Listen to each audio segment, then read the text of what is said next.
नमस्कार दोस्तों, आपका स्वागत है मेरे चैनल बॉके वाला पर फिर से मैं इसलिए बोल रहा हूँ क्योंकि मैंने 3-4 महीनों के लिए कम से कम वीडियोस बनाना और उन्हें अपलोड करना बंद कर दिया था। लेकिन अब मैंने फिर से शुरू किया है। मेरा प्री भी क्लियर हो चुका है, सीजीएल 2019 वाला। और जो दोस्तों मैंने स्ट्रेटजी अपनाई, जो वोकैब के लिए मैंने स्ट्रेटजी अपनाई, वो सब मैं आपको अपने इस चैनल पर बताऊंगा। तो आप इस वीडियो को लाइक कीजिए, शेयर कीजिए अपने दोस्तों के साथ जो गवर्नमेंट जॉब की प्रिपरेशन कर रहे हैं, और मेरे चैनल को ज़रूर सब्सक्राइब कीजिए, आपको बिल्कुल फ़ायदा होगा। और जो हमारे आने वाली वीडियोज़ का जो फोकस होगा वो किन एग्ज़ाम्स पर होगा, मैं आपको बता दूँगा। एसएससी, सीएचएसएल जिनका बच गया है उनका, सीपीओ, सीजीएल Tier 2,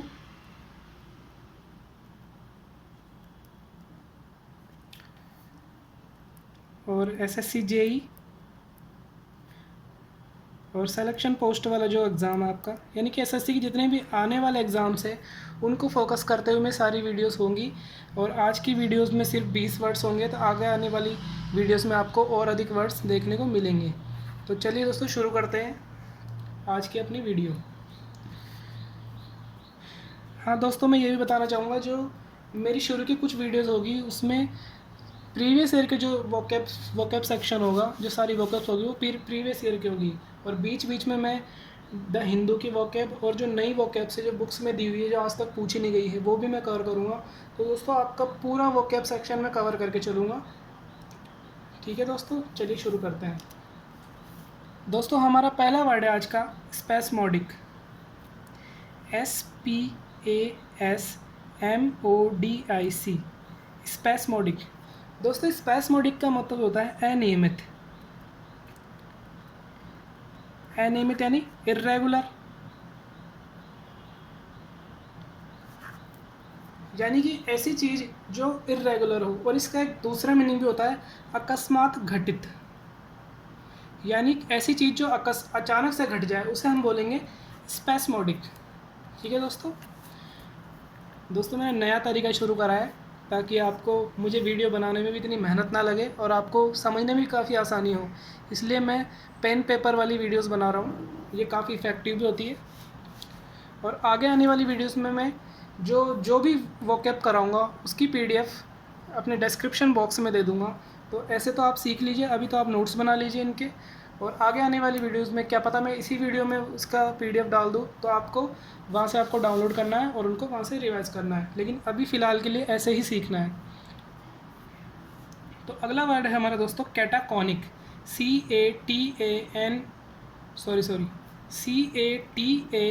CATACONIC, कैटाकोनिक। दोस्तों, कैटाकोनिक का मतलब होता है इमूवेबल या इमोबाइल, यानी कि स्थायी। कोई चीज़ स्थायी हो जाए जिसे हम मूव नहीं कर सकते, उसे दोस्तों हम बोलेंगे कैटाकोनिक। अगला वर्ड है चैज़्म।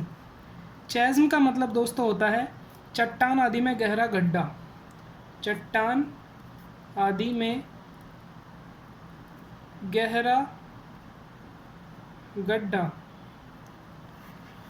दोस्तों, चैज़्म का मतलब होता है किसी चट्टान में अगर कोई गहरा गड्ढा हो जाए उसे हम बोलेंगे चैज़्म। मिनिमलिस्ट। अगला हमारा वर्ड है मिनिमलिस्ट। MINIMALIST, मिनिमलिस्ट यानी कि न्यूनतमवादी, यानी हर चीज़ का जो न्यूनतम करने की जो कोशिश करता है। स्पेशली जो गवर्नमेंट्स की प्रोपेगेंडाज होते हैं, रूल्स होते हैं, लॉज होते हैं, उन्हें अगर जो कोई न्यूनतम करने की कोशिश करता है, उन्हें मिनिमम करने की कोशिश करता है, उसे हम बोलते हैं मिनिमलिस्ट। यानी जो हर चीज़ में उसको मिनिमम करने की कोशिश करे उसे हम बोलेंगे मिनिमलिस्ट। तो चलिए दोस्तों, हमारा अगला वर्ड है क्लटर। CLUTTER, clutter. दोस्तों, क्लटर का मीनिंग होता है अस्त व्यस्त करना। हाँ दोस्तों, ये एक वर्ब है क्लटर। इसका मीनिंग होता है अस्त व्यस्त करना। CLUTTER, clutter. अगला हमारा वर्ड है कार्डिनल। कार्डिनल का मीनिंग दोस्तों आप बताइए। कार्डिनल का मीनिंग होता है मुख्य। क्या मीनिंग होता है? मुख्य। अगर कोई चीज़ मेन हो, मुख्य हो, उसे हम बोलेंगे कार्डिनल। दोस्तों, साथ के साथ नोट भी करते जाइएगा। इससे क्या है, अगर आप अपने हाथों से लिखकर नोट्स बनाएंगे तो आपको ज़्यादा इफ़ेक्टिव होगी वो चीज़। इसकी PDF तो मैं दे ही दूंगा वैसे भी, लेकिन अगर आप अपने हाथ से नोट्स बनाएंगे तो वो ज़्यादा इफ़ेक्टिव होगी। तो दोस्तों चलिए अगले वर्ड पर चलते हैं, स्ट्रट, STRUT, स्ट्रट। दोस्तों स्ट्रट का मतलब होता है to walk with a pride, to walk with a pride. आपकी भाषा में बताऊं तो स्वैग से चलना। अगर कोई व्यक्ति स्वैग से चलता है, अगर कोई व्यक्ति स्वैग से चलता है, स्टाइल से चलता है, तो हम उसे बोलेंगे स्ट्रट। क्या बोलेंगे? Strut, to walk with a proud. अगला दोस्तों हमारा वर्ड है रेडिकल, RADICAL, रेडिकल। दोस्तों रेडिकल का मीनिंग होता है मौलिक, और इसका दूसरा मीनिंग होता है सुधारवादी। रेडिकल का मीनिंग होता है मौलिक और दूसरा होता है सुधारवादी, जो सुधार करता रहता है, यानी जो रेडिकल होता है। अगला हमारा वर्ड है outmoded, outmoded, OUTMODED, outmoded, not being in style, not being in style, जो स्टाइल में ना रहा हो। अब जो स्टाइल में ना रहा हो उसे हम बोलेंगे आउटमोडेड। जैसे हम बोलते हैं ना आउटडेटेड, कि अब उसका टाइम गया, अब उसका टाइम जा चुका है, वो यूज़ में नहीं आती, वैसे ये होता है आउटमोडेड, यानी जो स्टाइल में ना रहा हो, जिसका भी स्टाइल ख़त्म हो चुका हो। अब दोस्तों हम अगले जो 3 वर्ड पढ़ेंगे वो एक दूसरे से रिलेटेड है। Empathy, sorry antipathy. अगला वर्ड है एम्पैथी और अगला वर्ड है सिंपैथी। दोस्तों इसमें आपको काफ़ी कन्फ्यूजन होगा, बहुत सारे स्टूडेंट्स इनको काफ़ी कन्फ्यूजन होता है इन वर्ड्स में। तो दोस्तों एम्पैथी और सिंपैथी का मतलब होता है सहानुभूति, यानी दूसरों के दर्द को, सुखों को, दुखों को हम समझ पाए, हम उन्हें अंडरस्टैंड कर पाए, तो उसे हम बोलेंगे सिंपैथी, यानी कि सहानुभूति प्रकट करना किसी के लिए, तो उसे हम बोलेंगे एम्पैथी या सिंपैथी, दोनों का एक ही मीनिंग होगा। अगर लेकिन हम दूसरों की समस्याओं को, दुखों को अगर हम ना समझ पाए तो उसे बोलेंगे एंटीपैथी। ठीक है, एम्पैथी और सिंपैथी का एंटोनिम क्या हुआ? एंटीपैथी। यानी हम दूसरों की दुखों को ना समझ पाए तो हम उसे बोलेंगे एंटीपैथी, और अगर हम समझ पा रहे हैं तो उसे बोलेंगे सिंपैथी और एम्पैथी। ठीक है दोस्तों, और अगला वर्ड है टेलीपैथी, TELEPATHY, टेलीपैथी। दोस्तों टेलीपैथी का मीनिंग होता है communication from one mind to another by extra sensory means, communication from one mind to another mind by extraordinary means, यानी कि बिना बोले इशारों में एक दूसरे के दिमाग को समझ जाना, दिमाग को पढ़ लेना, इशारा कर देना, इस तरह से उसे हम बोलेंगे टेलीपैथी। ठीक है दोस्तों, अगला हमारा वर्ड है,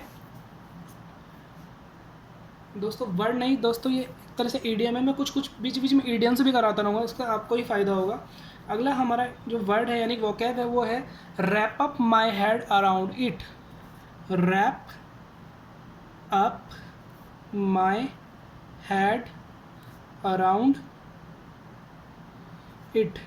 इसका मतलब होता है गूढ़ विषय को समझना, to understand tough subject, to understand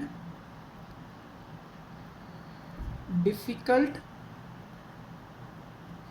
subject.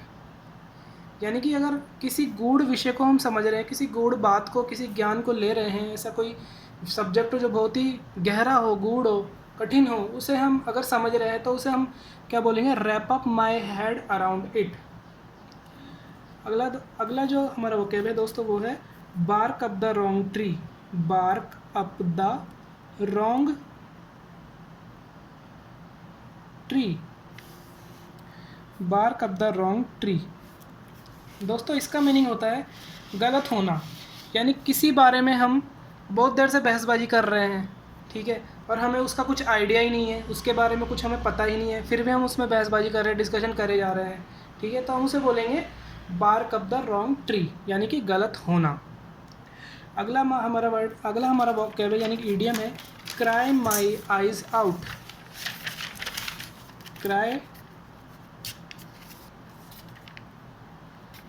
Once कर लेना इसको, वंस आइज आउट, यानी कि क्राई वंस आइज आउट का मतलब है इतना रोना कि बाहर ही आ जाए आंखें, यानी कि लंबा विलाप करना। आप जब बहुत देर तक रोगे तो आपकी क्या होगा, आंखें सूज जाएगी, ऐसा लगेगा आंखें ही बाहर आ गई आपकी। तो उसे हम बोलेंगे क्राई वंस आइज आउट, यानी कि इतना लंबा रोना कि आपकी आंखें ही बाहर आ जाए। ठीक है। रन, अगला हमारा वोकैब है run out of steam. Run out of steam, STAM, run out of steam. Run out of steam का मतलब दोस्तों होता है जोश कम हो जाना। किसी चीज़ में जोश कम हो जाने को हम बोलेंगे रन आउट ऑफ स्टीम। जोश कम हो जाना, किसी काम को करने का, किसी इच्छा का जो जोश होता है वो कम हो जाना। जोश क्या होता है, गर्म, स्टीम क्या होती है, गर्म। तो इसको ऐसे होता है, इसको ऐसे आप इंटरलिंक कर सकते हैं, डायरेक्ट ये लिंक होगा। स्टीम और जोश, स्टीम भी गर्म होती है, जोश भी गर्म होता है। और रन आउट ऑफ यानी कम हो जाना। अगला हमारा वर्ड है इलोक्वेंट, ELOQUENT। दोस्तों जहाँ भी आपको वर्ड दिखे LOQU इस तरह का, तो आप उसको समझ जाना ये बोलने से संबंधित है। लोक का मतलब होता है बोलना, तो उसका जो मीनिंग होगा बोलने से संबंधित कुछ आएगा, स्पीच से संबंधित कुछ आएगा। तो इलोक्वेंट का मतलब होता है टू एक्सप्रेस क्लियरली, किसी चीज़ को स्पष्ट रूप से अगर हम एक्सप्रेस करेंगे तो उसे बोलेंगे इलोक्वेंट।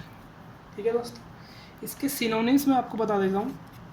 इसके सिनोनिम्स होते हैं ल्यूसिड, इसका भी यही मतलब होता है कि टू एक्सप्रेस क्लियरली, स्पष्ट रूप से व्यक्त करना किसी चीज़ को, बोलना, स्पीच करना। अगला इसका सिनोनिम है इंटेलिजिबल। ठीक है। और इसका एक और सिनोनिम है आर्टिक्यूलेट। हाँ दोस्तों, आर्टिक्यूलेट करना, यानी कि टू एक्सप्रेस क्लियरली स्पष्ट रूप से एक्सप्रेस करना, हम उसे बोलेंगे आर्टिक्यूलेट। और दोस्तों इसका एंटोनिम मैं आपको बता दूं, इलोक्वेंट का एक एंटोनिम होता है गार्बल्ड, GARBLED, यानी कि अस्पष्ट रूप से व्यक्त करना, अस्पष्ट रूप से अनक्लियरली एक्सप्रेस करना, इसे हम बोल सकते हैं। ठीक है, टू एक्सप्रेस